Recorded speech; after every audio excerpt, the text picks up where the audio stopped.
I'm Tina, and the university that I work at is part of the Minnesota State University system. St. Cloud is about an hour northwest of Minneapolis, just in case. So I wanted to thank Richard and the organizing committee for inviting me to do this. I do conference presentations as much as your average academic librarian, but this is definitely something new and different for me and very exciting. And I think it really speaks to the character of this conference and the momentum it's developed, and that inviting someone who is not primarily a researcher but a practitioner to be a keynote speaker I thought was special and cool, so thank you. Okay, so what I have done is to try to devise a taxonomy of the different kinds of attacks on knowledge organization. Sure, cool. So I want to start by talking about why I decided to do this and what I was hoping to do. And it's definitely a different take on the broad themes of the conference, which focuses mostly on practices within knowledge organization and issues with them and ethical implications. Whereas I'm really talking about external attacks on the practice of knowledge organization, and I want to make a strong positive argument that ethical practice extends to defending knowledge organization against those seeking to undermine and eliminate it. And I think, as we all know, possibly quite painfully in some situations, that there are gutters and cutters out there who have us in their sights. So we've talked a lot naturally at this conference about all of the issues with naming, the familiar problems that entails for marginalized and othered people and resources and subjects. And so what I'm doing here attempts to turn that on its head a little bit and make the objects of the naming people who I perceive as in an aggressor-oppressor situation.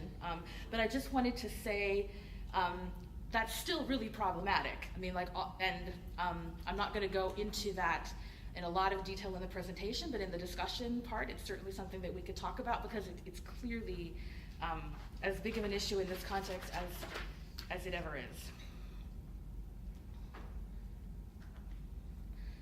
Okay, so part of the motivation came from my own experience as a researcher.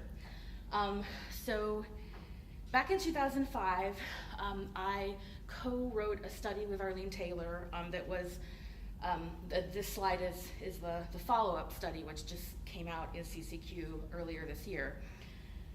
And it was widely cited, and the finding considered fairly important. And to put it in a nutshell, it was basically that if subject headings of controlled vocabulary weren't present in cataloging records, that an average of 36% of the hits would not be found. So that the original study came out in 2005, and then in 2006, the Calhoun report, which I think people, it was about 10 years ago now, but I think people probably still remember, that was commissioned by the Library of Congress, and she recommended that libraries discontinue doing subject analysis and that LCSH be dismantled. And so this came out the year after the study, my study with Arlene, and Calhoun did cite our article, only to dismiss it out of hand on the basis that, quote, automated enriched metadata such as tables of contents can supply additional keywords for searching. So the follow-up study that is just out now actually addresses that, talks about what the circumstance is in a catalog that has been enhanced with enriched metadata, and the percentage of hits that would be lost is still quite high. I don't want to rehearse the study, because you can check that out. But the other thing that's particular to note about the new study is that we included a 20-page literature review, an attempt to do a really comprehensive review of all of the research about the relative role of keywords and subject headings so that it could be brought all together, because it seemed this is something that there's a need for. But we know that even though we did that, hopefully some practitioners will be better armed with evidence in the kinds of arguments that they need to make to their administrators. But it's not going to stop people from casually asserting that no one does keyword search, or no one searches with subject headings, and all we need to do is keywords. That argument, I have no idea what could ever make that go away. It's one of the many kinds of, there's lots of discredited and ridiculous arguments that just continue to circulate despite the evidence. And I know that I'm not the only one who experiences this in a day-to-day basis on my job. So that was another sort of motivation to trying to do this, is to add another tool or tactic to the mix of the sort of thing that we all encounter. And I had the incredible privilege of going over the presentation and getting some tips from Sandy Berman right before coming.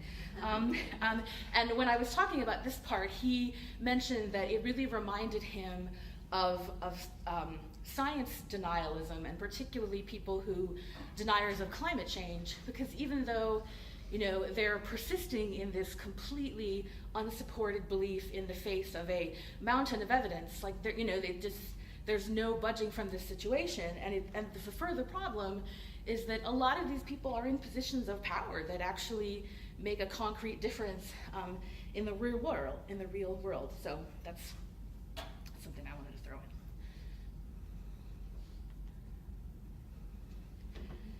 Okay, so I also took some inspiration from some contemporary feminist social critics. So I think that people are probably familiar with the coinage of the term mansplaining and perhaps the origin. Rebecca Solnit didn't actually coin the term herself. She wrote an essay about being at a party where she had a conversation with a older, distinguished male colleague who, when she mentioned that she had just written a book about a particular topic, he said, well, a very important book has just come out about this, and I don't know if you know about it, and proceeded to kind of pontificate, and it was exposed through the course of the conversation that he was actually talking about her book. He just didn't know it. And her relating of this story caused, I actually don't know who actually came up with the term mansplaining, but it emerged out of that discussion, and it's gotten a lot of traction since then.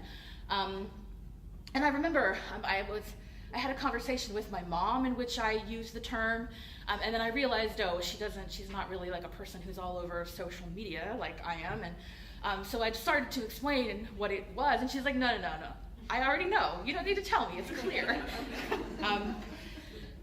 So I think it's just an example of how it can be useful and empowering to have something that's a well-known experience that a lot of people have in isolation, to be able to have a name for it that people can refer to.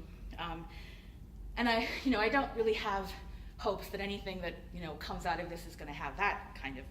Obviously, we're talking about a much smaller area. But if it helps people in our field recognize and call out frequently occurring rhetorical tactics, I would be really ecstatic. And this might be a good place to mention that I said something about neologisms in the abstract, and I did play around with a few of them. There was Googlectomy and doomophilia, and a lot of kind of things that were more cutesy than really useful in creating the taxonomy. So when you see what the terms actually are, there are a couple of things in it that aren't technically words, but I haven't really coined anything new like mansplaining.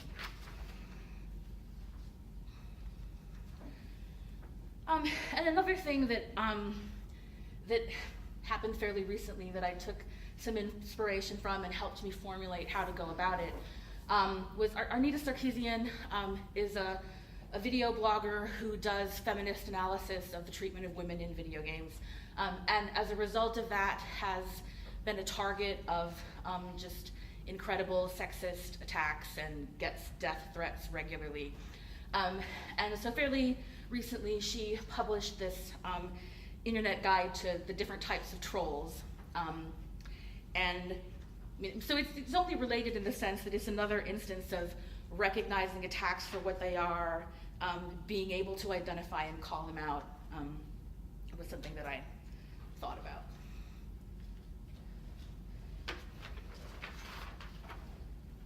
Okay, so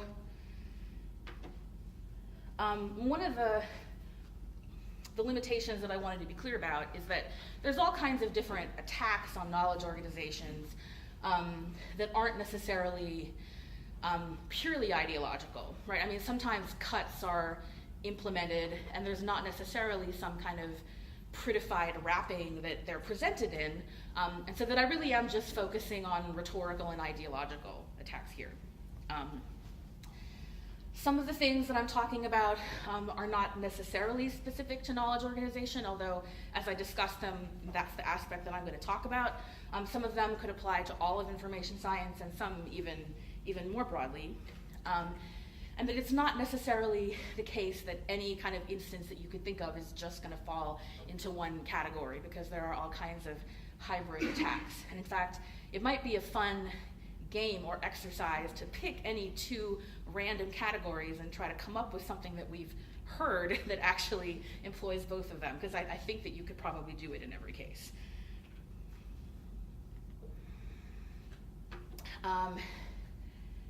In terms of the purest theoretical definition of a taxonomy, it's probably not really a proper taxonomy. And I did experiment with a hierarchical structure and sort of doing a lot of related and narrower and broader terms. And as I kind of went on and tried to live with it for a while, as I'll talk about it in a second, I just realized that getting too fancy with it wasn't really serving the purposes. So what I wound up with actually is just a simple flat list of 10. And since I am a cataloger at an academic library, that is the sea that I swim in. I mean, I tried to take the broadest view that I could of knowledge organization in general, but it definitely reflects my own perspective.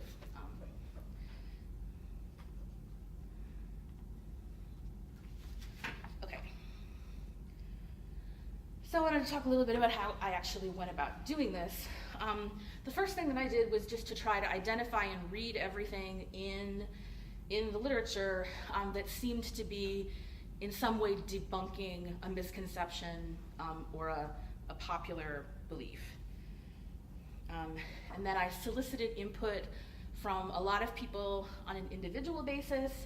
I also solicited input on some online forums and some listservs. So this is the message that I sent out to Radical Cataloging, asking people to give me input. And I got a fair number of responses. And so from there, I drafted a list of the categories and then just tried to sit with it for a few months. And whenever I heard something that I perceived to be one of these attacks, I tried to see if it fit into my categories, if I had accounted for it, if I needed to add or tweak something. And so I did a lot of editing and tinkering with the names. And so ultimately this is the list of 10 that I came up with.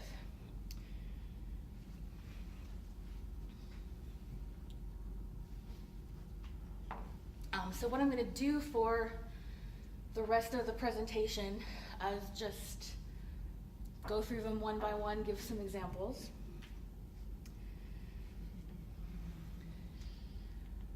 Okay, so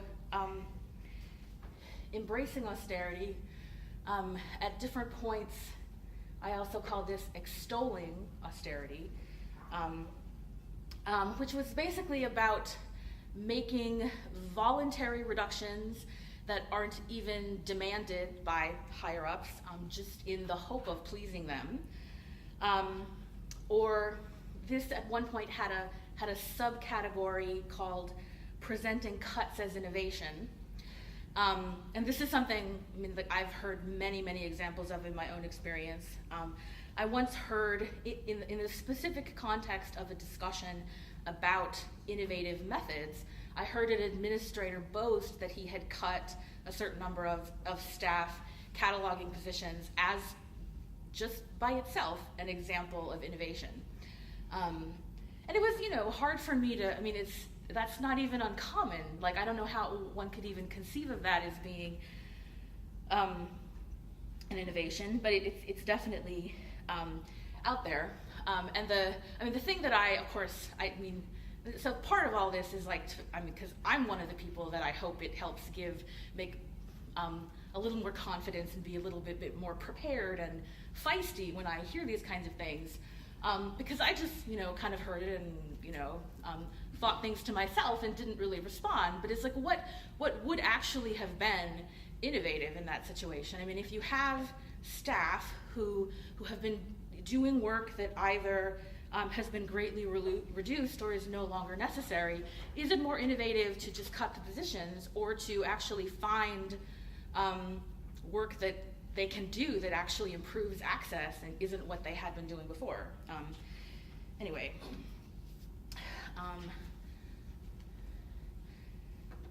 This is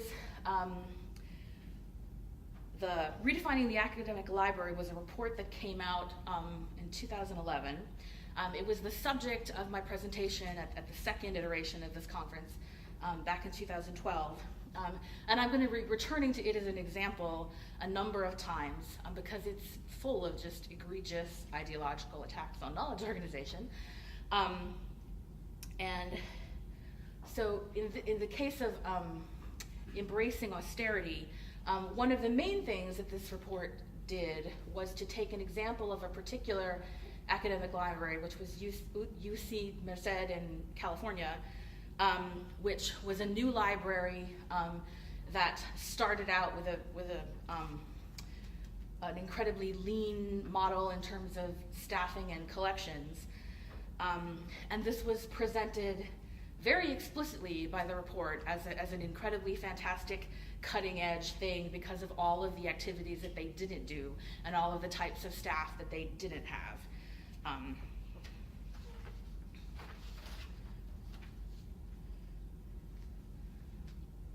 Which is strongly connected to the next category, advocating parasitism. Because in terms of this UC branch, one of the things that was extolled about it was that this library didn't need to develop its own substantial collection because it could rely on the rest of the UC libraries, which have really good collections, that it didn't need to have reference services because those could be outsourced, that it didn't need to have cataloging because that could all be purchased, and that this was presented as a model of like the new lean, mean type of academic library that is possible in today's world without showing any consciousness at all that the only reason that it's possible is because of expenditures of resources that have been done in other places. And that if every library tried to implement this model, it would fall apart immediately because there would be no place to source all of this stuff.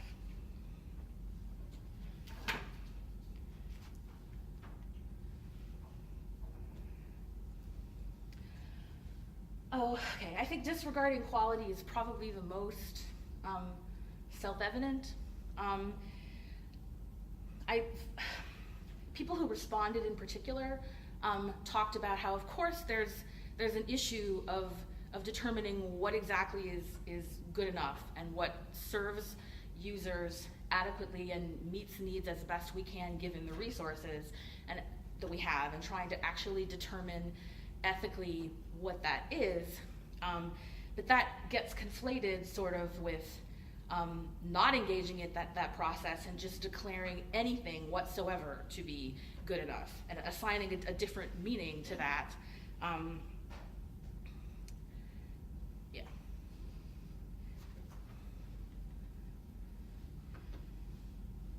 So I would say imputing pedantry / perfectionism. I went back and forth about which of those two to use. So I would be curious what people think about that word choice. So I wouldn't try to say that no knowledge organ practitioner has ever been pedantic, because of course that isn't true. But what I'm referring to here is the use of that accusation to characterize and dismiss the entire enterprise.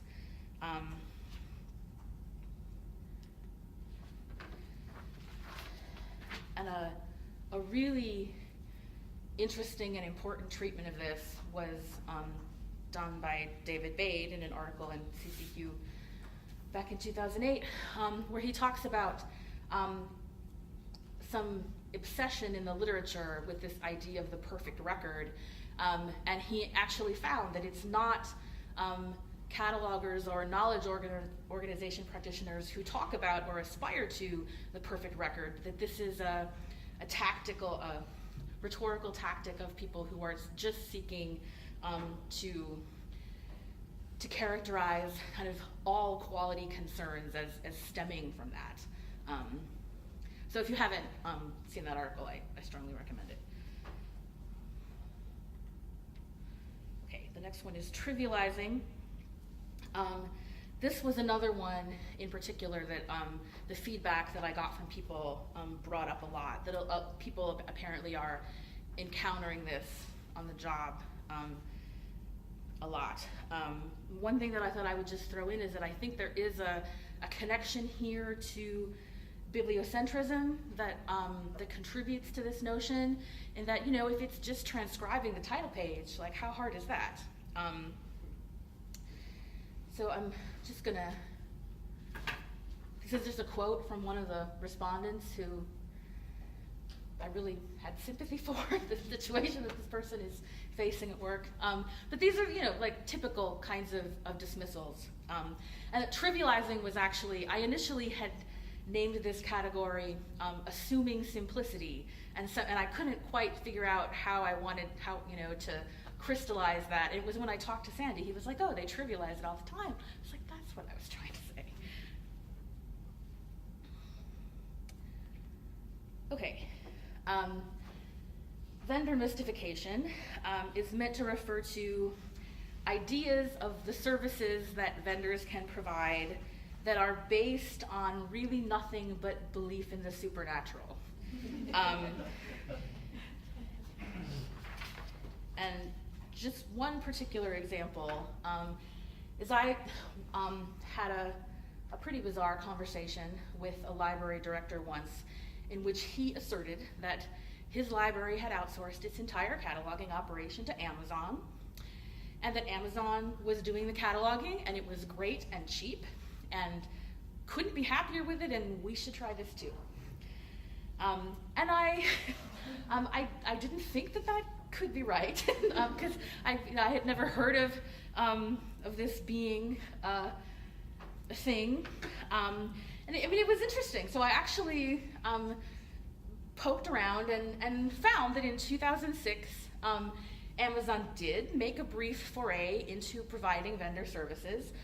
You can find some press releases from 2006 about how you can now get MARC records from OCLC, and that. So it did happen for a little while. Of course, they were never doing the cataloging themselves. It was what was actually the case is that they participated in PromptCat, which later became OCLC's cataloging partners for a little while. I was tickled by this image that I searched, and you see that Amazon is crossed out from the results, because they did it for a little while and then they stopped. I guess because it probably wasn't very profitable. I don't know. Another interesting thing just to throw in is that I'm often inclined to view or paint OCLC as sort of a big evil behemoth who acts more like a vendor than a collective of the library community, and that they operate with a lot of opaqueness. But I will say that I actually wrote them an email asking about when Amazon pulled out of cataloging partners, and they wrote back right away and said that it was in 2011. So that.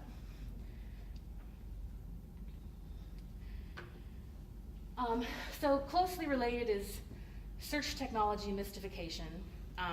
This is probably the broadest category and one that would have the most subcategories if I was trying to delineate it in that way, because it includes really all the kinds of notions that have to do with metadata being unnecessary because computers, basically. All kinds of mystification related to Google, to full text searching, to kind of really fantastical telescoping of the current state of artificial intelligence and natural language processing and computational linguistics. I mean, people just have ideas about the kinds of automated searching and processing that they think are possible now that are wildly out of step with what really exists. And it extends to much kind of smaller and more mundane examples, like people asserting that an ebook doesn't need an index because it's searchable, like those sorts of.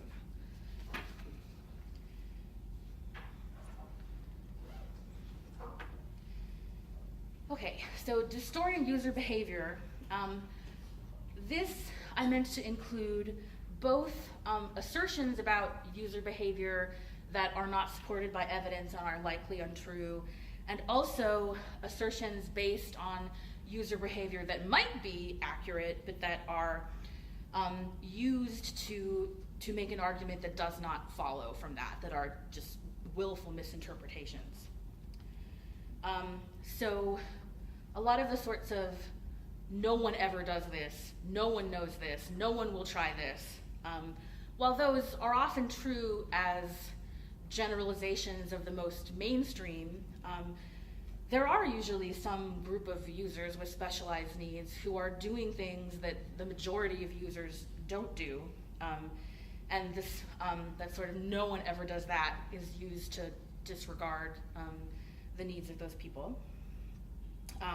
Of course, in the case of, I mean, this is some of the criticism or reactions to my keyword searching study is that no one ever uses keyword, or no one ever uses subject headings, so all we need is keywords. I mean, that's another example, because even if it were true that no one ever searches with subject headings, they're still playing a role when people are doing keyword searching.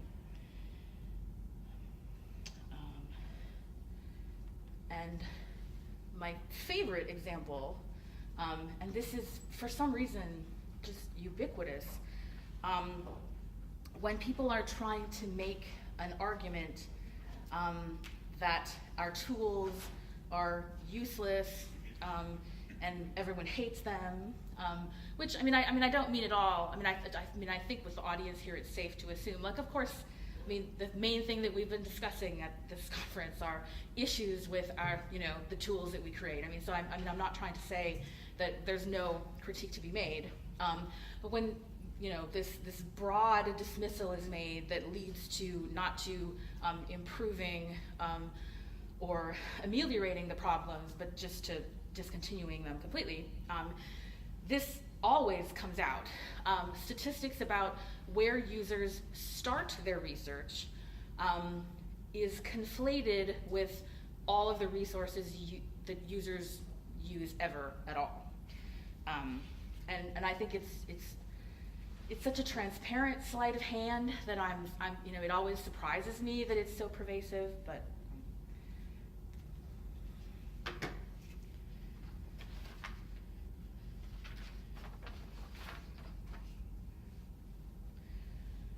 Okay, so change cudgeling, I think is probably the one that has the broadest application, because it is a thing that happens not just in knowledge organization or just in library and information science, but I think its actual primary use and origin is in the business world and in business culture and business rhetoric, which is essentially when an administration or owner or person or group in a position of authority is trying to institute a particular change, and it's usually one that has negative consequences for the people under them, that they characterize resistance or criticism to that particular change as being broad resistance to change. The reason that you are behaving this way and questioning what we're doing is because you embrace the status quo and you are not visionary and you blah, blah, blah, blah. I've actually laid out my argument about this in another publication. It's from quite a few years ago, and so the specific argument that I'm making about cataloging, I would clearly make differently now, but the analysis of the way change rhetoric is used, the way that it's imported from business to the world of information science, I think is pretty much the same. And this is available in my institution's repository, if anyone's interested in, and of course in the book that it came out in.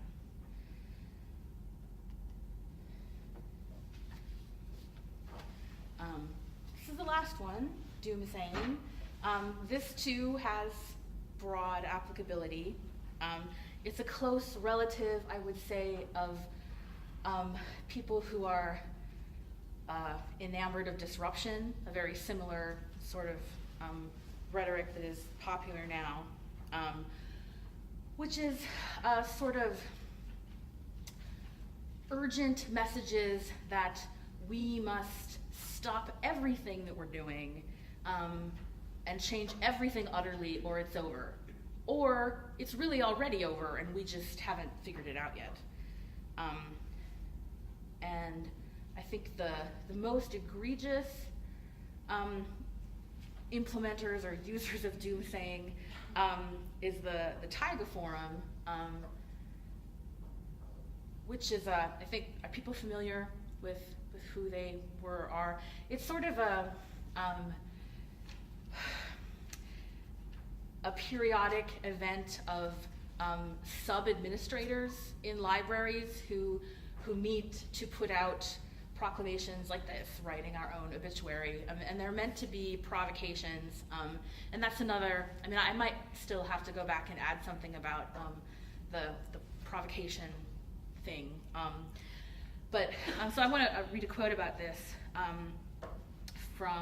this is Jill Emery in 2011. The library pundits are saying, be afraid, be very afraid for your job. The future of librarianship is in peril, and hope is futile, and librarians are not doing enough to maintain a professional relevance in the 21st century. These pundits speak loudly and carry catchphrases and get picked up by all our news channels and repeated over and over and over. It started with the Taiga Forum in 2009 and has picked up momentum over the past 3 years, with the latest provocative statements reeling like death knells. And so these were some of the provocative statements, I believe from 2011, and you can see what they're predicting for 2015, which we're in right now.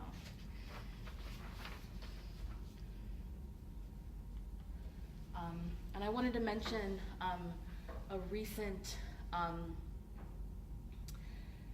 entry in her blog by Barbara Pfister, who talks about this whole phenomenon and how, I think it's actually beginning to wane, the popularity of doomsaying by library administrators, but that it used to be the sort of most popular go-to thing to kind of inspire people to make whatever change the administrator felt was necessary. But that I think there is kind of a slow realization happening that this just repeated banging on this idea that libraries are dying and are in incredible peril and we all need to rally and just lose our minds, is really, in addition to not being true, it's not helpful, that it doesn't help us position ourselves the way we want to be and to make the kinds of changes that we do need to make, that it's just confusing and misleading and bizarre. And then that's really the argument that she lays out in this piece. Okay, so finally, I just want to talk about what may or may not be next for this. So obviously I would love to get all kinds of feedback from everyone here and anyone who watches this presentation online about improving the names of the categories, cutting some or adding some. When I'm actually writing this up, I'll have formal definitions of each one. And so I don't really know if this will turn out to be something that has legs, or that if it will just be this quirky thing that I did for this conference that I never think about again. I don't really know. I think when I have something more formal to share, I'll send it out on listservs and see what kind of feedback I get, and if other people are interested in helping me really nail it down into something more formal, we could possibly register it in the open metadata repository as a vocabulary so that it's documented and out there available as linked data, no less. So I really don't know, but I'm very curious to hear what you think.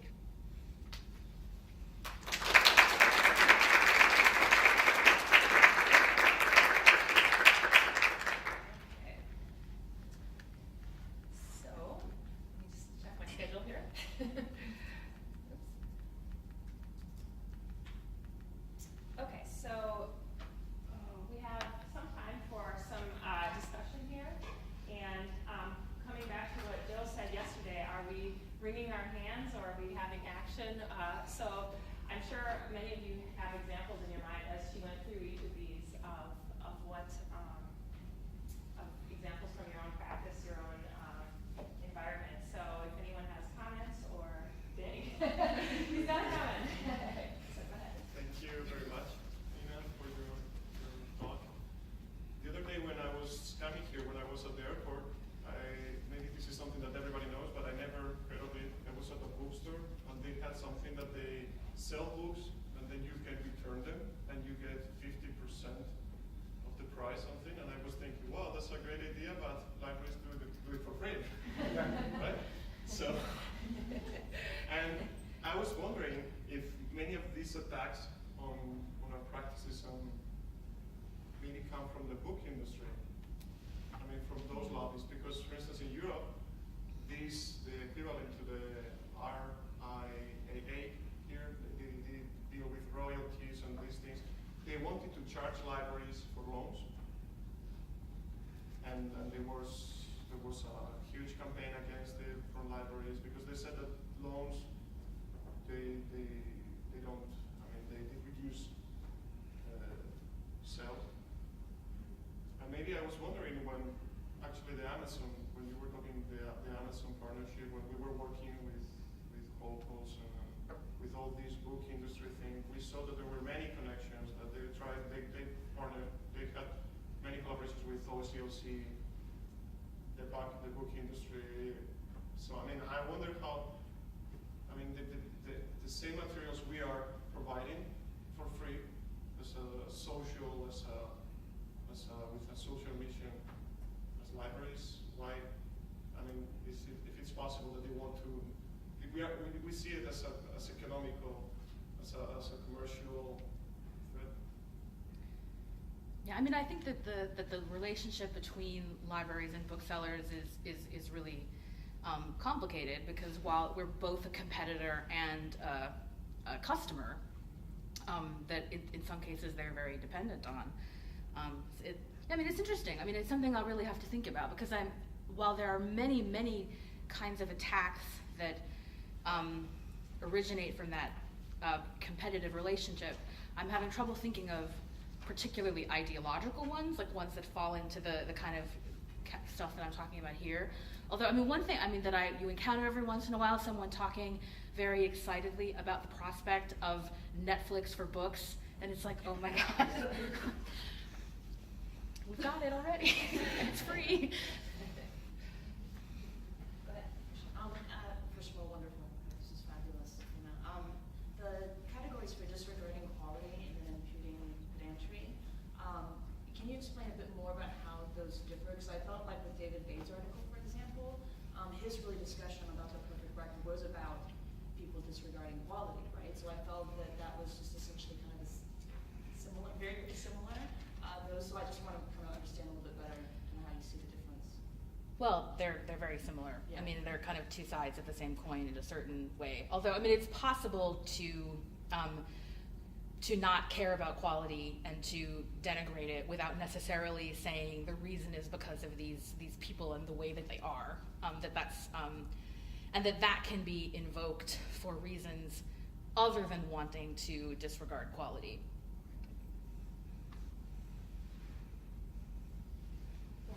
It seems like most of the attacks are coming from within the house. So how can we not do that to ourselves? I guess it stems from fear, as budgets are chipping away. It's not like anyone in the public is really looking at cataloging. They don't understand what it is that we do or anything. So is it, how do we be more supportive? How do we get the administration to be more supportive? I would love to hear what other people have to say. I would never say this is an easy thing to do, but I think traditionally catalogers are seen, and I'm coming from the same perspective being a cataloger myself, are seen as sort of doing this backroom, clandestine, strange thing that nobody really gets, and very few people understand that what they see on the front end of the catalog is related to work that's done in our quiet little back room. And so I feel like one thing that we can do as catalogers, both publicly with publishing and conference presentations, but also in-house, is embody sort of an educational role. And I find that enlisting reference librarians is a really good way to go with that. I'm lucky to be in a place where I don't have to do that kind of justification, but once reference librarians understand that you can reclass things if they're not in the right place for your users, or that you have the power to add subject headings, which might mean that a certain group or a certain class can find things more easily that they need for an assignment. Once some portion of the library begins to see the abilities that we have to make things easier to find for our constituencies, that kind of trickles up in some ways. If you enfranchise more people in the library in what we do in our work, then it makes it harder for administrators to say, well, that's just useless, which is kind of the overriding umbrella thing that I think a lot of libraries see. I just have a kind of question about this. When you say from within, do you have a sense of what administrators are actually coming? I mean, are they all LIS people that just kind of went to the evil side, or are they over? Or are they? Who are these administrators? I guess as a engineering. Well, I mean, what I can say to that is like completely subjective, but I mean, I think one factor is that, and this has a strong academic bias too, but of course, I mean, academia is massively under attack and being targeted for all kinds of cuts, and it's a huge issue. And I think that in that context, administrators who come to the job application saying, I believe in a much leaner library. If you hire me, I will come in and take care of this stuff. That's a way that administrators can get hired nowadays, and I think that's one thing that's happening. And this is going back a little bit to the kind of how do we respond to these internal attacks kind of thing. Is that I think that given that that's what we're facing, I mean, I think we need to, it sort of speaks to some of the stereotypes about people in our profession of being meek and mousy and just wanting to sit in the back room and not talk to people, which obviously is a ridiculous stereotype, but the degree to which it's true in some cases is that I think we have collectively been pretty meek about responding to these stuff and taking on the arguments when they come out and standing up to that administrator, because it's really hard, but I mean I think that it's increasingly necessary to do. I mean, and what you said about is fantastic, and I completely agree with, and I think that there's been a number of bloggers and people doing conference presentations about cataloging visibility and that sort of thing, and I think that's really central. I agree with you. At Western, there's this big scandal going on about our president who accepted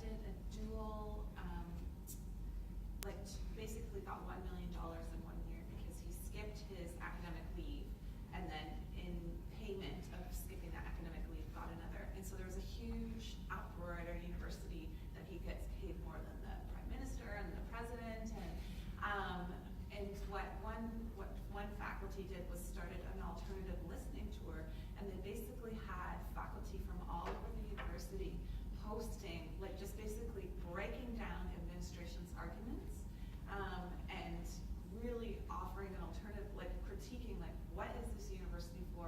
Like let's look at it more closely. Like it basically exactly what you're saying. And I think that their responses have gotten a lot of traction, and it's created a large community, at least in Canada, of people who are now starting to get on the attack of going against these administrative practices.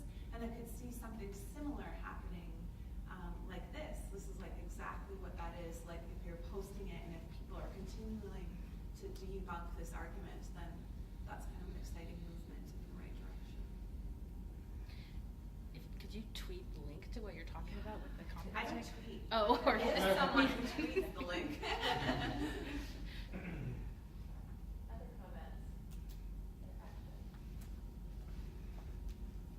But I think you're embracing austerity phrase kind of explains a lot of this stuff. I think even the Calhoun report, if you kind of look at what Calhoun published before that, she was a big star because she was embracing austerity essentially, and she's not a nerd.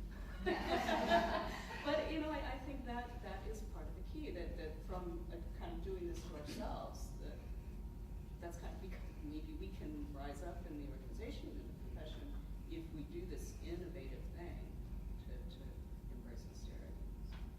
That might be what we need to fight against more than anything.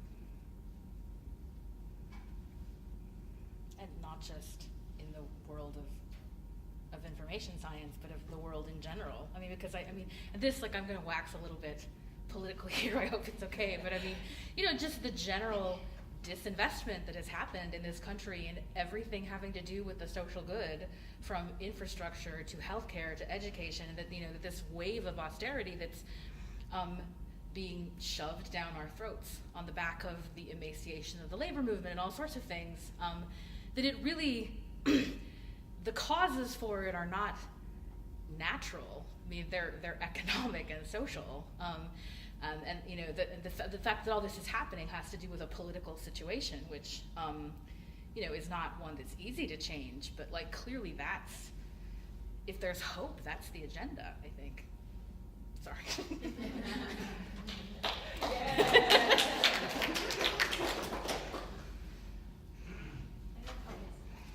So, in my library, we're doing a strategic planning process, and it started out being collaborative, so-called, so there were lots of discussion sessions, and then the committee went off and crafted a very complicated and complex set of goals and strategies and things like that, and then came back to the library system and presented it and asked for comments.